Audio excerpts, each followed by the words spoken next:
Bismillahirrahmanirrahim. Assalamualaikum warahmatullahi wabarakatuh. Perkenalkan, nama saya Alvina Damayanti dari kelas 3B BSA IAIN Surakarta, NIM 196141038. Di sini saya akan mempresentasikan mengenai kesusastraan Arab di negara Mesir. Yang pertama adalah pengertian sejarah sastra Arab. Kata sejarah secara harfiah berasal dari bahasa Arab, yaitu sajarotun, yang artinya pohon atau keturunan. Kemudian, sastra bahasa adalah skala bentuk prosa dan puisi yang dihasilkan oleh pikiran seseorang yang menggambarkan watak dan kebiasaan, daya khayal, serta batas kemampuan mereka dalam menggunakan bahasa yang bertujuan mendidik jiwa, memperbaiki pikiran, dan meluruskan lisan. Lalu, sejarah sastra Arab sendiri ialah suatu pengetahuan yang mempelajari bahasa Arab dari segi hasil karya sastranya, baik dari segi prosa maupun puisinya, dari sejak mulai timbul dengan segala perkembangannya menurut periodisasinya. Baik, menurut Hana al-Fakhuriyah, pembagian periodisasi menjadi 5 bagian. Yang pertama adalah periode jahiliyah. Perkembangan kesusastraan Arab pada masa ini dibagi menjadi 2, yaitu masa sebelum abad ke-5 Masehi dan sesudah abad ke-5. Yang kedua adalah periodisasi periode Islam. Perkembangan kesusastraan Arab pada masa ini berlangsung sejak tahun 1 Hijriah hingga tahun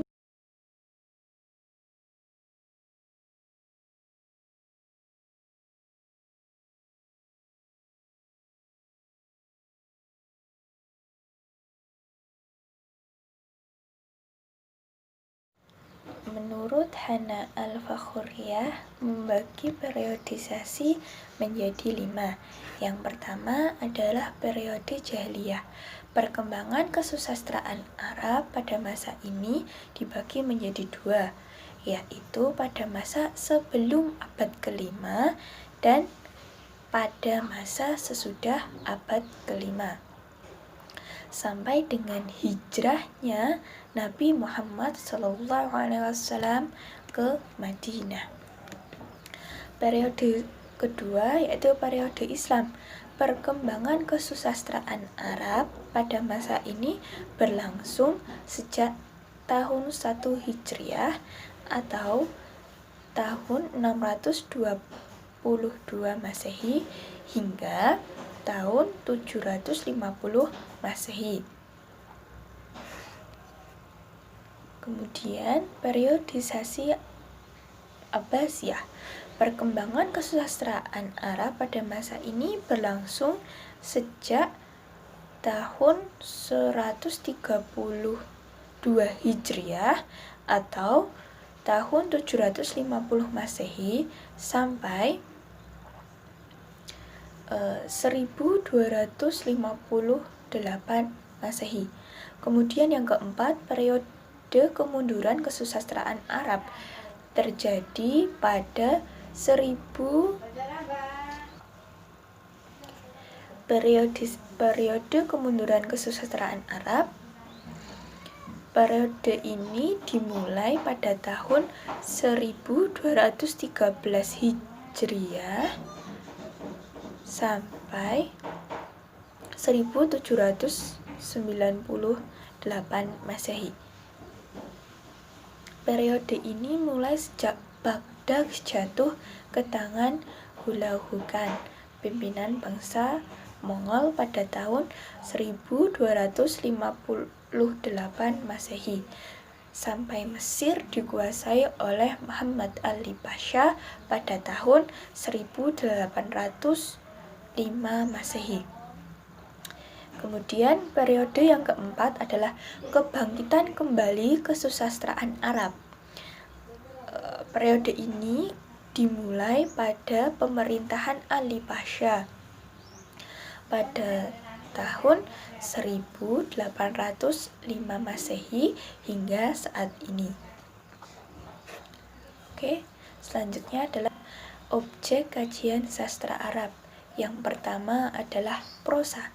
Apa itu prosa? Prosa adalah ungkapan atau tulisan yang tidak sama dengan syair. Ia tidak terkait dengan wazan atau kafiyah. Sebagian para ahli sastra Arab berpendapat bahwa timbulnya prosa lebih dahulu daripada timbulnya syair, sebab prosa tidak terkait oleh sajak dan irama. Objek yang kedua adalah syair. Syair adalah ungkapan atau ungkapan yang berwazan dan berkafiyah yang mengungkapkan imajinasi yang indah dan bentuk-bentuk ungkapan yang mengesankan lagi mendalam. Selanjutnya, penyebaran sastra Arab hingga ke Mesir. Perkembangan penting lainnya dalam puisi Arab sebagai akibat dari perluasan wilayah kekuasaan Islam secara geografis adalah perkembangan dan perluasan wawasan orang-orang Arab. Berhubungan dengan ini, ada dua hal yang perlu diperhatikan. Yang pertama, munculnya genre deskriptif, terutama dalam puisi-puisi Abu Nawas dan model puisi-puisi alam yang menggambarkan pemandangan gurun yang banyak dijumpai di wilayah Spanyol, Sisilia, dan Afrika Utara. Perkembangan puisi sufisik yang mencapai puncaknya dalam karya penyair Mesir, Ibnu Farid. Pada masa Muflik dan Utsmani, para penyair lebih berfokus pada bentuk dan cara ekspresi.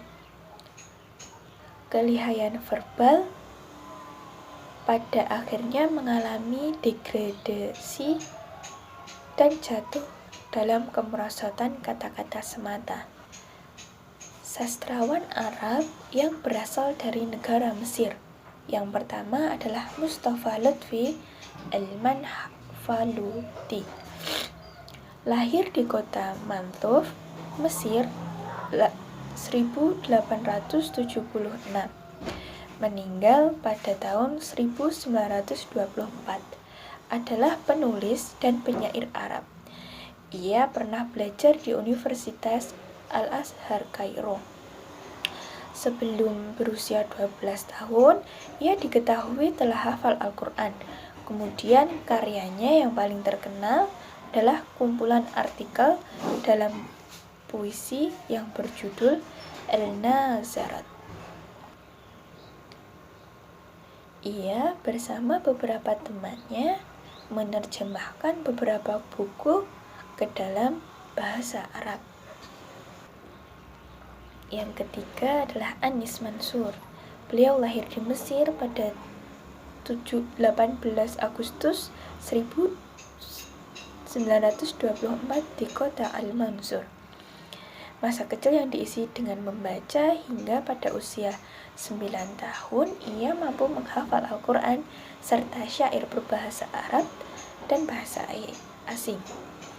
Ia melanjutkan pendidikan menengah di kota Mansur, kemudian menempuh bangku perkuliahan di Fakultas Seni di Universitas Kairo dengan memilih masuk Departemen Filsafat. Beliau berprofesi sebagai jurnalis di media massa antara lain Ros Al-Yosef, Al-Haram, Akhirsa. Ketiganya yang berkantor di Mesir. Salah satu karya beliau adalah menerbitkan buku yang berjudul Berkeliling Dunia selama 200 hari. Beliau meninggal di Mesir pada usia 87 tahun lantaran penyakit pneumonia yang ia idap. Oke, sastrawan yang ketiga adalah Faruk Juwaidah. Faruk Juwaidah adalah penyair Mesir yang dikenal dengan julukan Raja Cinta karena ia mampu membuat puisi cinta yang penuh dengan kenikmatan dengan menggunakan kata-kata yang indah. Ia lahir di Kaf Ash-Sheikh yang terletak di sebelah utara Mesir pada 10 Februari 1946. Oke, yang keempat adalah Ahmad Abdul Al-Mu'ti Hijazi. Beliau merupakan sastrawan Arab modern. Beliau lahir pada tahun 1935 di sebuah dusun di delta Sungai Nil. Beliau belajar pendidikan tinggi di Kairo. Beliau juga berkecimpung menjadi seorang sastrawan yang sosialis dengan beberapa karyanya. Contohnya Madinah bil Qalb, Lam Yaqa Illal Al-Iqtiraf, dan Urusan. Terima kasih, cukup sekian presentasi dari saya. Banyak salah kata, saya mohon maaf. Billahi taufiq wal hidayah, waridha wal inayah. Wassalamualaikum warahmatullahi wabarakatuh.